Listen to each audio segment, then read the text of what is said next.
Maaaring isa rin ito sa mga dahilan kung bakit hindi rin bet nitong mami ni Miss Barbie Fortesa ang lalaking ito na nalink sa kanya noon. So yun yung ating pag-uusapan maya-maya lang. But before that, if you haven't subscribed yet to my YouTube channel, please don't forget to like, share, and subscribe at i-hit mo na rin ang notification bell for more showbiz updates.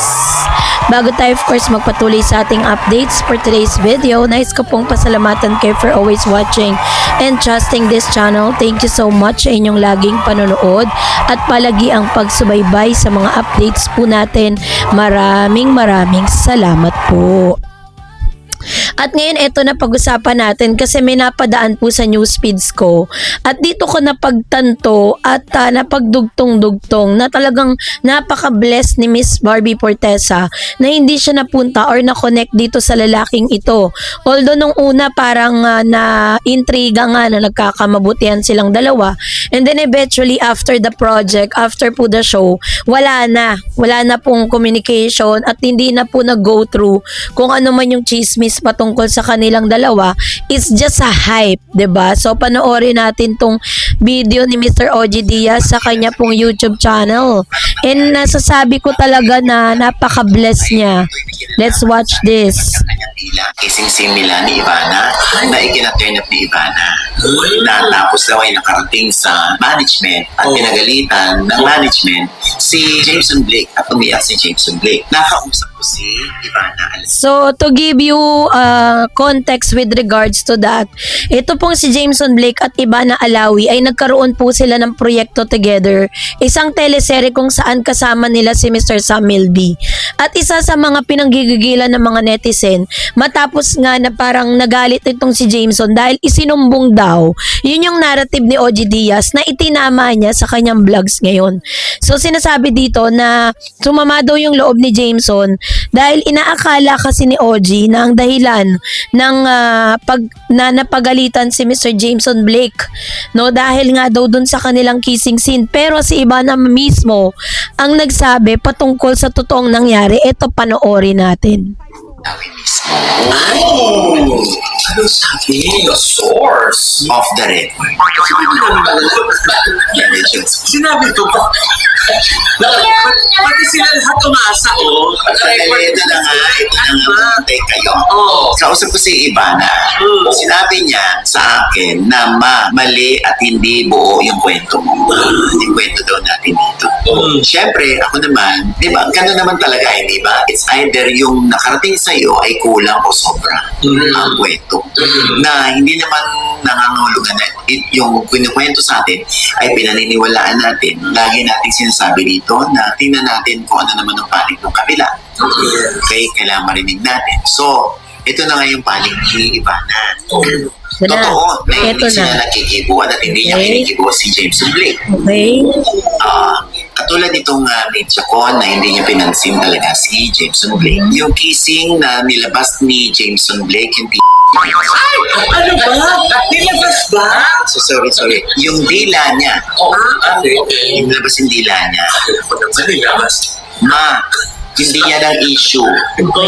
Hindi yan ang issue. Wala yan. Dahil pag may mga ganung lalaki talaga sinasabihan ko, huwag ilalabas ang dila. Hindi naman naman yung sa amin ni hindi naman kami nagkaroon ng problema ni Joshua Garcia, di ba? Tsaka syempre, nakakaano naman sa babae yung ba't ilalabas mo yung dila. Siya na nga po yan, yung niya lang.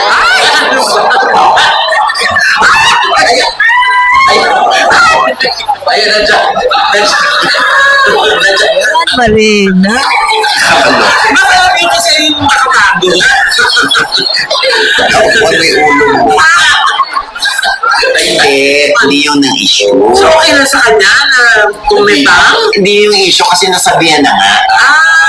Okay. Hindi yung issue Ang issue dito, last December, parang kinunan yung scene kung saan parang ibinalibag siya o inihagi siya sa kama. Na ilang beses tinake yung paghagi sa kanya sa kama na hindi ma-perfect daw ni Jameson. Kaya ang ending, sa kagaganon, tumama na yung spine niya doon sa kanto o sa edge ng kama. na nagdulot ito ng sakit sa likod niya. Ang ending, siya ay na-hospital. 3 months siyang nag-undergo ng therapy. Ay, wow. Hindi rin siya nakapag-pilates. Hindi naman daw niya ito dapat sagutin pa. Kasi ayaw na niya lang lumaki. Kaya lang lumabas nga sa atin. Kaya gusto lang niyang linawin. For the record, hindi raw siya ang nagsumbong sa management. Kundi ang production mismo. Kasi, totoo naman yun na nagre-report ang production sa taas. Kung ano ng issue, ano ng mga concerns, ano ng problema, ano nangyari, Yun. So, according po dito, is tinama ni Miss Ivana Alawi ang ilan sa mga news na lumalabas. So, sinabi niya dito na sa isang eksena kung saan nagdulot talaga sa kanya ng sobra-sobrang stress, gumastos siya sa kanyang therapy dahil nga tumama yung spine, no, halos nasaktan na siya. At isa sa mga ikinabahala at isa sa mga talagang inaantay ni Ivana para matapos na daw yung issue ay yung isang sorry dang ni Jameson. And then, tutuloy ko lang yung narrative ni Ogie, ah. So, sabi po dito ni Miss Ivana Alawi, according dun sa kanyang kwento, na hinabi daw ni Sam na mas mabuting mag-usap-usap na tayo para matapos na yung problema kasi sa set, hindi daw nagkikibuan si Jameson tsaka si Ivana kasi knowing Mr. Jameson, iniisip niya si Ivana ang nagsumbong sa management, which is hindi naman, 'di ba? So, dahil po dito is tinawagan ni Sam ito pong si Jameson para po magkausap sila ni Ivana para matapos na yung problema. Pero si Jameson mismo ay wala pong interest. Parang sinasabi niya na nasa nasa malayong lugar siya at hindi siya makakapunta doon sa lugar na kung saan nasan si Ivana at si Mr. Sam. Kaya ngayon, hinayaan na lang ni Ivana. Sabi ni Ivana, tanging isang sorry lang daw ang hinihingi niya para po okay na lahat. Pero dahil parang nagre-refuse itong si Mr. Jameson Blake, sabi tuloy ng mga netizens sa comment section na napaka-ungentleman naman daw ni Mr. Jameson, 'di ba? Kasi parang kung ilang take nyo na ginawa yun at kitang-kita mo naman talaga na sobrang nahihirapan na yung tao, dapat galingan mo na bilang aktor. 'Di ba? Since meron po kayong balibaga ng mga actress diyan, bakit hindi mo galingan? Isa ito marahil sa mga dahilan kasi parang may ganong attitude nga si Jameson. Kahit alam natin na dati parang nai-issue sila ni Barbie, 'di ba? Pero parang nagkalabuan at wala na pong sinabi si Barbie. So kung ano talaga yung totoong estado ng kanilang relationship at kapag tinatanong siya patungkol doon is dead ma lang si Barbie. Parang siguro nakita niya rin talaga yung karakter or attitude. May nakita siya kay Jameson na parang yun yung isa sa mga dahilan kung bakit inayawan niya.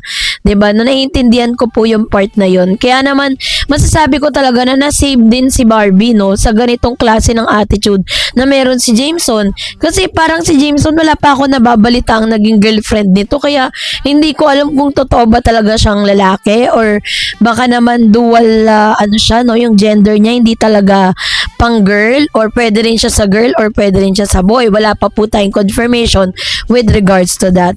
Pero masasabi ko lang talagang mothers knows best kasi pagkatapos sa mga issue na yon, sunod-sunod ang mga cryptic post ng mami ni Barbie patungkol sa mga bagay na yan. I don't know what happened kung bakit may mga ganong tagpo between them, pero masasabi ko talaga na kung meron mang pinaka the best at pinaka talagang swak na swak para kay Barbie talaga, si David talaga yun. Kasi kay David, wala akong nabalita ang mga ganitong klase ng issue na parang naging ungentleman siya, 'di ba?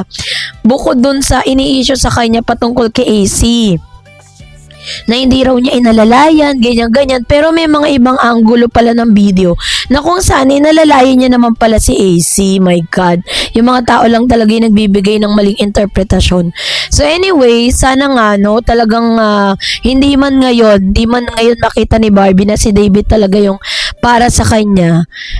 I hope in the future magtagpo yung kanilang oras at pagkakataon. 'Di ba? So kayo po, anong niyang saloobin patungkol dito? Mag-comment kayo sa comment section. And that's it for today. For more videos and updates, please don't forget to like and subscribe. And please don't forget to follow my Facebook page, Dar Eds TV and Dar Eds channel. God bless everyone!